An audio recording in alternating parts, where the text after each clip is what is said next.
everyone, this is Anu Girl and you are watching World of Life. Today in this video we are going to start our syllabus of biology for class 9th. So let's get started with our very first chapter, that is the fundamental unit of life. Now what is the fundamental unit of life? Fundamental unit of life किसको कहा जाता है बच्चों? Cell को कहा जाता है. ठीक है, सेल को क्या कहा जाता है? It is the basic unit of life. Basic unit का क्या मतलब होता है? फॉर एग्जांपल कोई बिल्डिंग है, बिल्डिंग जब तक नहीं बन सकती जब तक उसकी बेसिक यूनिट ब्रिक हमारे पास ना प्रेजेंट हो. ऐसे ही किसी भी ऑर्गेनिज्म की body in the living world नहीं बन सकती जब तक कि उसकी basic unit what is cell present ना हो. ऐसे ही बच्चों इसको क्या कहा जाता है? Structural and functional unit of life.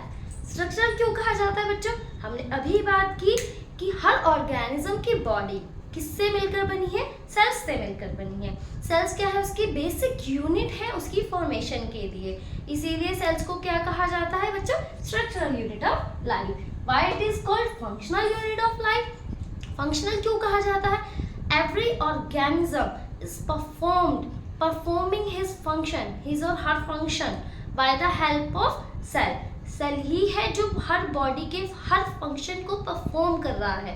Variety of cells present है, वैरायटी ऑफ फंक्शंस परफॉर्म कर रहे हैं, बट कौन परफॉर्म कर रहा है? अल्टीमेटली सेल ही परफॉर्म कर रहा है. That's why cell is known as functional unit of life. हमने अभी देख लिया all organism is made up of cell. और उसके बाद सारे फंक्शंस भी कौन परफॉर्म कर रहा है? सेल ही परफॉर्म कर रहा है. ये एक बेसिक डायग्राम है सेल का, ये आप देख सकते हैं. Now let's move on to the next topic, that is the history of cell.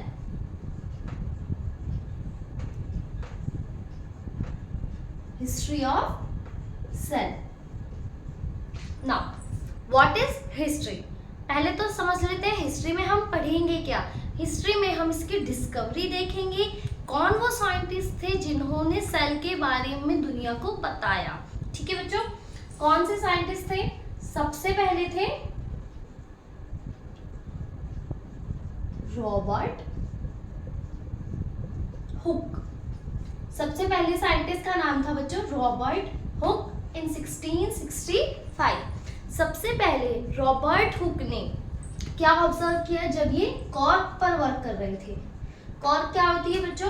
Plant की स्टेम की आउटर मोस्ट लेयर जो शेड होने लगती है उसको क्या कहा जाता है? कॉर्क कहा जाता है बच्चों.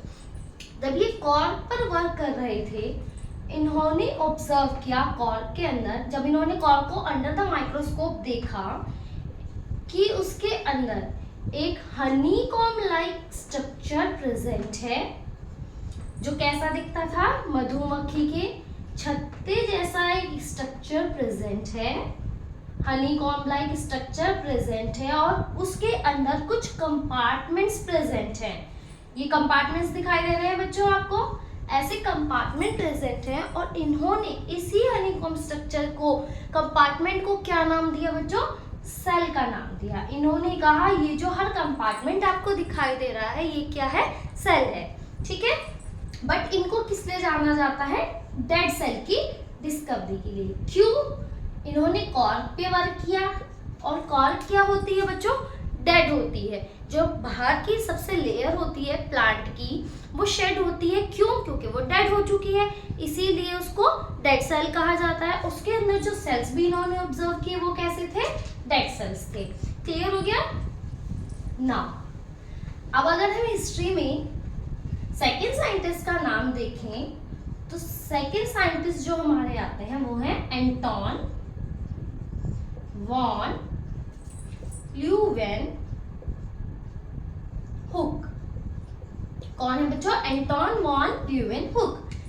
एंटोन वॉन ल्यूवेन हुक को जाना जाता है लिविंग सेल की डिस्कवरी के लिए. इन्होंने सबसे पहले कहा कि सेल क्या है? लिविंग है, वो मूव कर सकता है, वो मोटाइल है.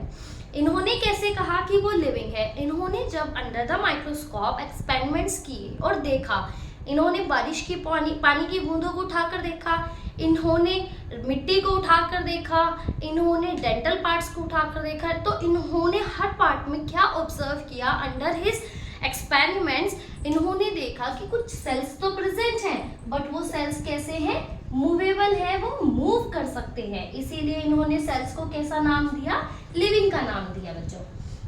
ठीक है, हमारी हिस्ट्री भी हो गई। नेक्स्ट हम बात करेंगे थ्योरी की। सेल के बारे में कुछ थ्योरी है। सेल की थ्योरी क्या है, थ्योरी ऑफ सेल। सबसे पहले जो थ्योरी दी थी वो दी थी शेडन एंड श्वान ने बच्चों। ठीक है, सबसे पहले जो सेल के रिगार्डिंग थ्योरी दी वो दी शेडन एंड श्वान ने। शेडन कौन थे, ये एक जर्मन बॉटनिस्ट थे और श्वान थे ब्रिटिश जूलॉजिस्ट। ठीक है बच्चों, श्रेडन बॉटनिस्ट थे, प्लांट्स पर वर्क करते थे, एंड श्वान जूलॉजिस्ट थे, एनिमल्स पर वर्क करते थे। ठीक है, तो इन्होंने कहा, क्योंकि ये बॉटनिस्ट थे, प्लांट्स पर वर्क कर रहे थे, इन्होंने कहा एवरी ऑर्गेनिज्म या एवरी प्लांट्स, हर प्लांट किससे मिलकर बना है, सेल से मिलकर बना है।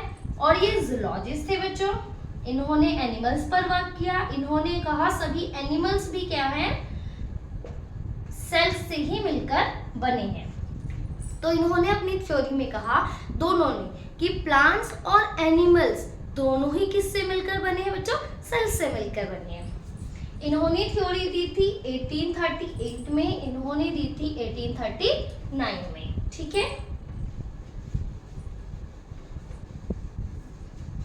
नेक्स्ट जो सेकंड साइंटिस्ट का नाम आता है जिन्होंने थ्योरी में वर्क किया था, who is Rudolf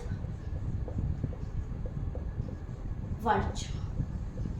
Rudolf Virchow, इन्होंने क्या कहा, इन्होंने कहा शेडन की और श्वान की दोनों की बातें बिल्कुल करेक्ट है। प्लांट्स और एनिमल्स मिलकर तो सेल से बने हैं, लेकिन अगर एक ही सेल था तो उन्होंने ही पूरी बॉडी को कैसे बनाया। इन्होंने कहा सेल्स, न्यू सेल्स जो फॉर्म होते हैं, new cells are formed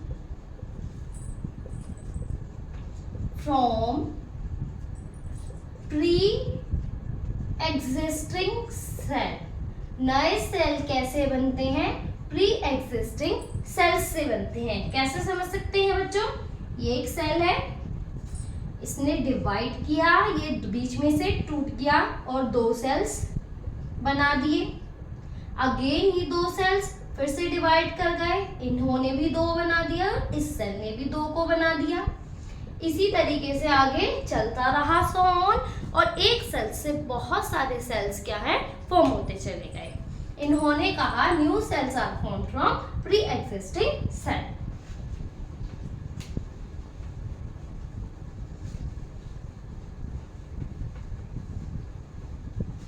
next हम बात करेंगे बच्चों कंपोनेंट्स की। Components of cell. पहली बात, कंपोनेंट्स क्या होते हैं, कोई भी चीज बनाने में जो चीजें लगती हैं वो उसका क्या कहलाती हैं, कंपोनेंट कहलाती हैं बच्चों। ठीक है, ऐसे ही सेल्स को बनाने में जो जो चीजें रिक्वायर्ड थी, जो जो चीजें लगी, उसको क्या कहा गया, सेल्स का कंपोनेंट कहते हैं। ऐसे सेल के क्या कंपोनेंट्स हो सकते हैं, हम बाहर से अंदर की तरफ चलेंगे बच्चों। सबसे पहला कंपोनेंट सेल वॉल होता है। ठीक है बच्चों, उसके बाद सेल मेम्ब्रेन आती है। सेल मेम्ब्रेन के अंदर साइटोप्लाज्म प्रेजेंट होता है बच्चों। उसके बाद उसके अंदर सेल ऑर्गेनेलीज प्रेजेंट होती हैं, एंड उसके अंदर न्यूक्लियर मेम्ब्रेन। और क्या होता है न्यूक्लियर मेम्ब्रेन के अंदर, न्यूक्लियस प्रेजेंट होता है। ठीक है, सेल ऑर्गेनेलीज अगेन बहुत सारे टाइप की होती हैं, mitochondria, endoplasmic reticulum, Golgi complex,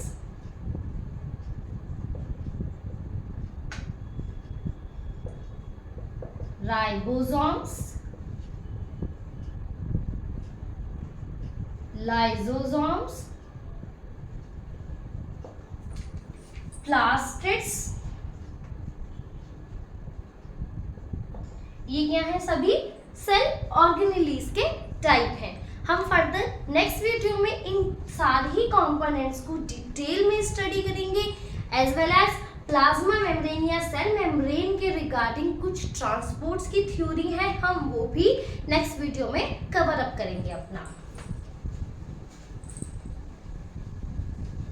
अभी हमने एक बेसिक रिव्यू देख लिया है कि सेल के कंपोनेंट्स एक्चुअल में होते क्या हैं। ठीक है बच्चों, आज की इस वीडियो में हमने क्या कवर किया? हमने कवर किया व्हाट इज सेल, ठीक है। नेक्स्ट हमने हिस्ट्री कवर कर ली है, हमने थ्योरी कवर कर ली है, एंड रिव्यू किया है हमने, रिव्यू ऑफ कंपोनेंट्स हमने देख लिया है। ठीक है बच्चों, हमने रिव्यू ऑफ कंपोनेंट्स भी कवर कर लिया है। तो ये सारे टॉपिक्स हमने इस वीडियो में कवर अप कर लिए हैं। कंपोनेंट्स को हम डिटेल में स्टडी करेंगे in our next video. If you think this video to be helpful for you, do like, share and subscribe the channel for such knowledgeable videos. Thank you.